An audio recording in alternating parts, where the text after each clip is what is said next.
On the one side, JD Vance, U.S. Vice President, conservative nationalism's new star. On the other, Ibrahim Traoré, Burkina Faso's 37-year-old president, a revolutionary remaking African politics. The battle started softly in February 2026, on the sidelines of the G20 summit in Geneva. Combative and self-assured, Vance denounced what he referred to as anti-colonial populism. He didn't mention Traoré's name, but the provocation was clear. In hours, newspapers throughout Africa and Europe took him to task.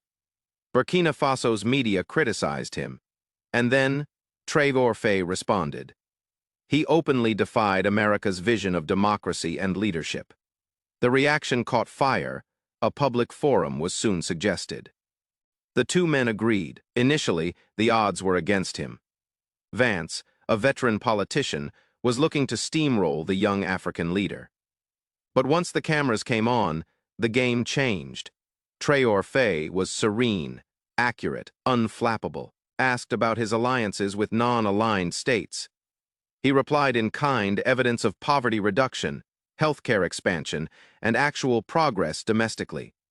Vance became acuter, charging him with conducting a PR campaign rather than ruling. But Traoré fired back with biting reason, revealing contradictions in America's foreign policy. As the argument escalated, Vance's hubris seeped in. Then came the killer moment with a sneer. He stated, "Africa has always had issues of governance." Traoré didn't blink. "And America has always had racial ones. Shall we go there?" The audience burst out. That exchange sealed the fate. The international media declared Traoré the champion. The Guardian labeled it a pivot for the global South.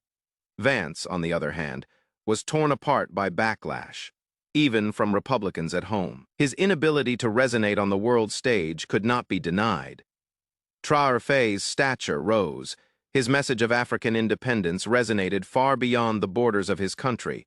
Invitations to speak rained in the United Nations, the World Economic Forum. He was soon nominated for the Nobel Peace Prize, hailed as a new African style of leadership, fearless, unbowed, and unapologetically self-sufficient. A year hence, he was Time magazine's Person of the Year. But not just his speech, his actions. Poverty decreased exponentially in Burkina Faso. Universal health care touched millions. His leadership undermined the old colonial systems that had long determined Africa's place in the world. To Africans, Ibrahim Traoré was no longer simply a president. He was a symbol of defiance and optimism, an example that Africa could determine its own fate without submitting to foreign interests. At the same time, JD Vance's career dissolved, his bright image shattered, his constituents divided, and his global credibility disappeared.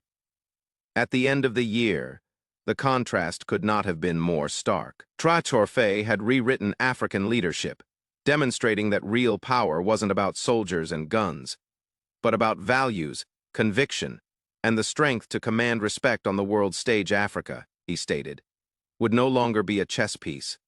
It would sit at its rightful place around the table of nations.